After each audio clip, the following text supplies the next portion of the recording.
It all starts with a dead girl.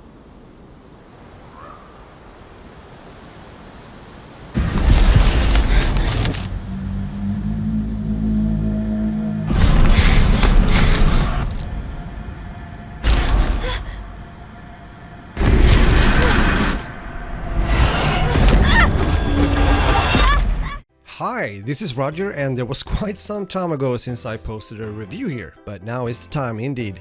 I won't spoil too much here when it comes to the medium, but I will give you enough info so you can judge by yourself if you want to play the medium or not. I will also touch base actually when it comes to giving you some insight when it comes to the way that Bloober Team, the Polish creators behind the game, has chosen to work, not only with this game but overall. It sounds a bit mysterious, but it isn't. We'll come to that soon. To start with, this is what the dev says about their own game on Steam. Discover a dark mystery only a medium can solve. Travel to an abandoned communist resort and use your unique physic abilities to uncover its deeply disturbing secrets. Solve dual reality puzzles, survive encounters with sinister spirits, and explore two realities at the same time. Now you're doing all this through the eyes of a woman named Marianne that are experiencing a personal trauma as well, especially when certain things are revealed about her past. Things that I'm not going into detail about now, since they're partly spoilers when it comes to experiencing the game and the story. The story, yes, it's engaging, and for me also one of the strongest reasons that I'm playing the game to the very end. It's always cool when you know that you're moving around in environments that are to be found in the reality as well. I'm mainly thinking about the abandoned Niva resort. Marianne has certain abilities or powers that you'll get to use in various situations in the game, both when it comes to protecting you from moths that otherwise would hurt you, especially then when you are in a certain mode that we're getting to soon, which is in the spirit world, or sending a somewhat spirit energy blast that can reveal new places or an important clues to be found, or even as self-defense when being hunted by one of the, let's say, bad spirits in the game. The graphics are good, but it has to be said on the downside of things that it seems to be an optimization problem with the game. Something both me and my oldest son, that has also played the game, had to work around with by tweaking the settings hard, especially since I was also streaming the game when doing the playthrough.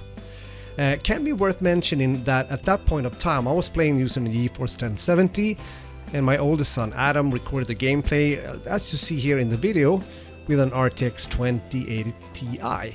We both stumbled upon some graphic glitches or bugs. I got, for example, stuck in the ground at one point when I tried to reach a lower level by climbing down an obstacle. The audio is good, and besides the story, the music and the soundscape overall is a good experience when playing. I can understand why, since Bloober Team got Akira Yamaoka. Did I say that right? Yamaoka, yes, known for many people as the Silent Hill composer and also producer of some of the Silent Hill games. So they created, and I say they created, a nice soundtrack. He did that together with Arkadiusz Rejkowski. Yes, the music is so good, so you can definitely listen to this as a standalone track. And I want to say as a musician also that this kind of music is super in so many ways. Not only that it's just nice to listen to by itself as mentioned, but also that it fits very well into the game, and that it's not overdone, meaning it doesn't take too much space. So when it actually comes into the gameplay, it really enhances the experience of the game. Well done. The voice acting is decent, but could have been enhanced even more by better face expressions, graphics wise, when it comes to the characters when they're, talking and having the dialogues in the game and so forth. When it comes to the gameplay experience, you have to be aware that the game overall is quite linear. On the other hand, the story keeps me going and also solving the puzzles and tasks that lies ahead of you in the game. If you're afraid that you'll get completely stuck by the puzzles, don't be. They aren't that hard and you'll fix it. The third-person camera angle can be a bit annoying sometimes when you're moving in the direction of the actual camera, especially when you're being hunted, but most of the time it works okay and you'll also get used to it. There's many parts in the game where you enter a dual reality gameplay mode, which literally means that you start to play split screen with yourself.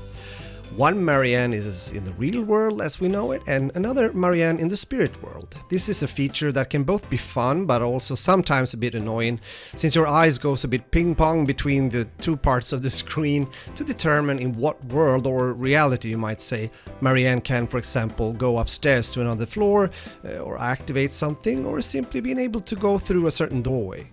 And when that doesn't work, you'll have to do an outer body experience to reach even further. But be aware when you do that, because your spirit slowly starts to dissolve, so you then have to get back into your body again. Does it sound confusing? Not really. When you've done it a few times, you'll get the hang of it, and I'll come back to this dual reality gameplay mode in a minute.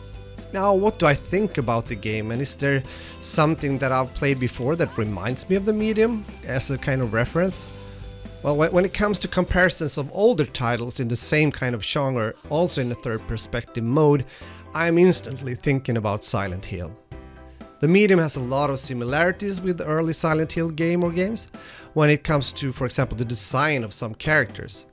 The medium main character Marianne looks quite a lot like Anna from the first Silent Hill movie. I really liked the first Silent Hill game, and this is where it becomes a bit sensitive in some way when talking about the difference when it comes to being inspired by other creators, which I believe is fine, but the line between originality and plagiarism is sometimes hazy. That's why I also want to add to this review some information that was brought to my attention by a YouTuber named Bob Vids, since he's talking about the background when it comes to some of the earlier titles in the catalog of Bloober Team. So Bob Vids, sorry for almost copying and pasting your sayings and info here as we go on from here, although I'm doing it mostly with my own words.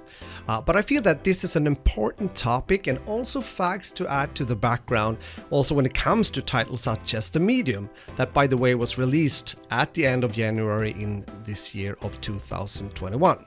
You know, the first person loopy hallway and spooky lady horror game by Kojima called PT that were out there for some time but then vanished. Well, they unfortunately never finished the project as a whole, that you probably know by now if you are a fan. In 2016, Layers of Fear by Bloober Team was released, and PT has been at that time out for about 1.5 years. Already here, it's quite clear that Layer of Fear contains quite a few of the ingredients from PT, although the Bloober Team took it a step further when it comes to using the visuals, for example like looping rooms instead of a looping corridor as an example. But it goes even further when looking into Layers of Fear, with scenes more or less copied from movies like The Shining, Wizard of Oz, Seven, The Ring, Fight Club, more, and a character design from a 2005 music video. Interesting, isn't it? Now, the secret of creativity is knowing how to hide your sources. That's a saying, I didn't make that up. And maybe that's what Bloober Team has been trying to do, but instead of actually getting inspired of others' work and then turn that into their own style and interpretation, it seems that in many cases, especially when you look into their catalog of early games, it's more like a copy and paste procedure from other creators. Bloober Team even stated that when it comes to the idea of having two worlds, again getting back to this split screen concept, they have a patent on that. That kind of technology is restricted to their game, stating that if another studio or a publisher would think about using that kind of technique, they would have to ask Bloober Team for their permission. This is stated by their own CMO.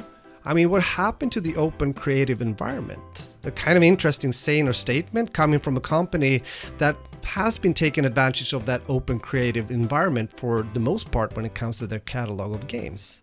Maybe they need to take a look into the Chronos Twins DS that was released in 2007, since it seems to fit every parameter of Bloober's patent. A patent regarding an idea that's older than Bloober Team itself as a company.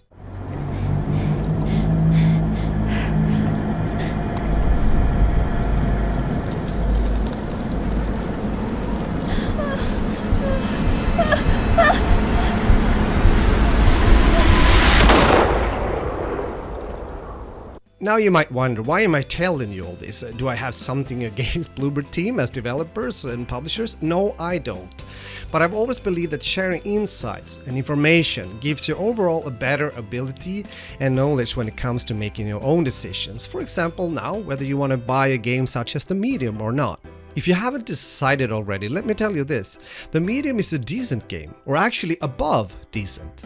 But after reading all these very positive early reviews of the Medium, I do realize that knowledge and experience when it comes to playing hundreds of horror games and therefore hours through the years since the late 80s, which I have, will at the end of the day give you the most honest review and say-in.